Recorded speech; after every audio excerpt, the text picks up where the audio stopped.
C'est quand même dingue quand on y pense, non? Voir deux mondes qu'on imaginait à des années-lumière l'un de l'autre finir par se percuter de plein fouet.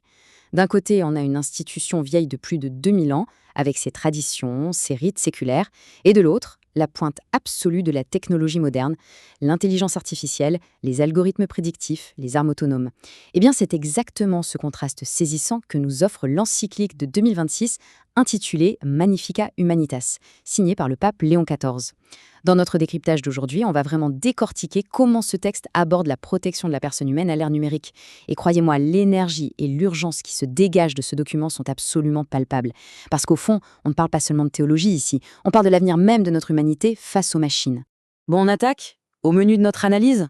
D'abord, on va voir la notion de révolution historique. Puis on explorera ce fameux piège technocratique, comment préserver l'humain, les impacts concrets sur notre liberté, les enjeux militaires, pour finir sur un choix de société fondamental, Babel ou Jérusalem.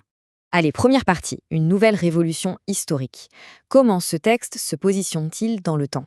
Ce qui saute aux yeux quand on lit la source, c'est que l'explosion de l'intelligence artificielle n'est absolument pas traitée comme une simple mise à jour de nos logiciels ou un nouvel outil pratique. Pas du tout. Le document encadre ce boom de l'IA comme un basculement historique majeur. C'est une transformation qui modifie en profondeur la façon dont on interagit avec le monde et même avec nous-mêmes.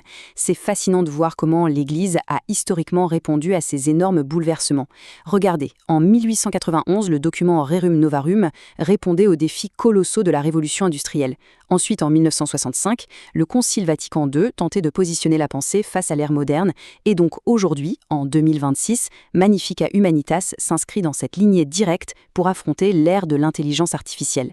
C'est une continuité historique assez impressionnante. À chaque grande secousse technologique et sociale, on voit émerger une nouvelle réflexion pour tenter coûte que coûte de protéger la dignité humaine.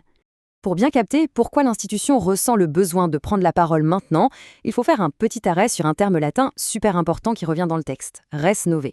Littéralement, ça veut dire les choses nouvelles. Mais attention, on ne parle pas du dernier gadget à la mode ou de la nouvelle tendance sur les réseaux.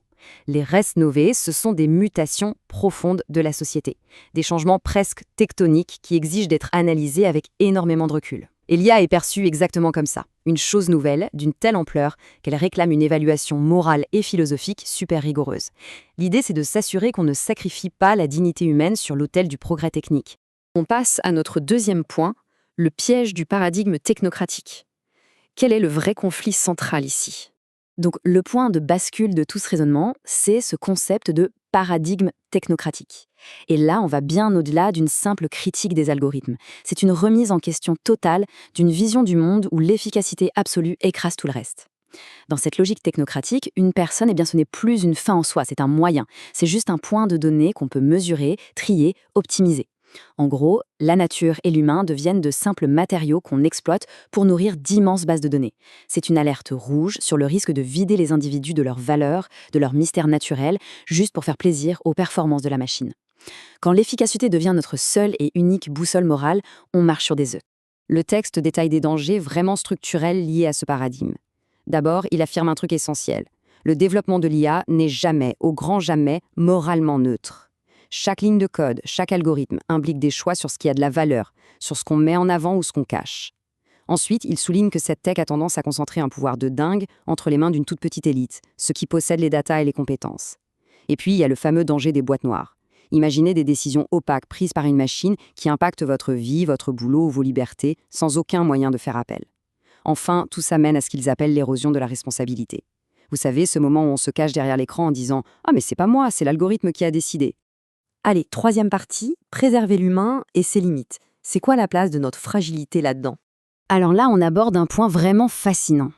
L'encyclique s'attaque de front à des concepts hyper modernes, le transhumanisme et le posthumanisme. Ce sont ces mouvements qui nous promettent, ni plus ni moins, d'effacer nos limites. Vaincre la maladie, vaincre la mort, supprimer notre fragilité biologique à grands coups d'intervention technologique. Et c'est quand même incroyable de voir un texte religieux entrer dans le vif du sujet sur l'éthique de l'optimisation biologique. Le document souligne que cette quête frénétique de la perfection absolue pourrait paradoxalement nous faire perdre notre essence même, cette fameuse capacité d'empathie qui fait de nous des humains. Et là, on a une opposition vraiment saisissante entre deux visions du monde. D'un côté, la vision technocratique qui regarde la fragilité humaine comme un bug, un défaut de fabrication insupportable qu'il faut absolument patcher, réparer et optimiser. De l'autre côté, la philosophie de l'humanisme chrétien, telle que la source la présente. Pour elle, nos limites et nos fragilités ne sont pas des erreurs d'ingénierie. C'est en fait l'espace même où l'on grandit. C'est justement parce qu'on est vulnérable qu'on prend soin les uns des autres, qu'on ressent de la compassion et qu'on crée des relations authentiques. En fait, la limite n'est pas un obstacle, c'est un point de départ. Du coup, c'est la définition même du progrès qui est retournée. Le vrai progrès, selon l'encyclique, ce n'est pas de devenir une sorte de super-héros autosuffisant, un rêve de toute puissance ultra froide où on se suffirait à nous-mêmes grâce à nos prothèses technologiques. Le véritable progrès, c'est tout l'inverse. C'est une communion, une croissance collective qui reste ancrée dans la réalité. On a des limites et on a un besoin vital les uns des autres. Cette distinction nous amène à une réflexion que je trouve super profonde sur la notion d'erreur. Pensez-y. Pour un algorithme, une erreur, c'est juste une mauvaise donnée. C'est une anomalie statistique qu'il faut écraver au prochain cycle de mise à jour. Mais pour nous, les humains, commettre une erreur, ce n'est pas qu'un échec mathématique. C'est hyper souvent le déclencheur d'une remise en question, d'un apprentissage, voire d'un pardon. Bref, une vraie transformation intérieure. En résumé, la machine corrige ses erreurs, mais l'humain, lui, grandit grâce à elle. On enchaîne sur la 4e partie, vérité, travail et liberté. Quels sont les vrais impacts dans notre vie de tous les jours ? Si on regarde les bouleversements très concrets identifiés dans le texte, 3 gros secteurs trinquent. À l'école, le grand risque, c'est la perte de notre esprit critique. Oui, si la machine pense, résume et synthétise tout à notre place, le cerveau ramollit. Au boulot, l'IA ne menace pas seulement de détruire des emplois, mais surtout de créer une aliénation d'un genre nouveau, où l'humain devient juste le petit rouage périphérique d'un système qui lui dicte ses cadences. Et enfin, côté liberté, le document n'y va pas par 4 chemins. Il pointe les risques énormes de contrôle social, de surveillance de masse et ce qu'il appelle carrément de nouvelles formes d'esclavage moderne liées à notre dépendance aux écrans. Mais attention, le ton n'est pas que fataliste. Face à ce diagnostic plutôt sombre, on trouve des remèdes concrets. L'un des concepts les plus forts du document, c'est ce qu'il appelle l'hygiène de l'attention. Dans un monde qui réclame notre cerveau chaque seconde, le texte nous invite à instaurer des jeûnes d'IA. Oui, de vraies déconnexions, pour redonner à notre esprit le temps de s'ennuyer, de faire silence, de réfléchir en profondeur. Parce que c'est là que se trouve notre souveraineté cognitive. On y trouve aussi un appel d'urgence pour repenser nos économies afin de toujours valoriser la dignité du travailleur avant les KPI, tout en légiférant contre toute forme d'exploitation numérique.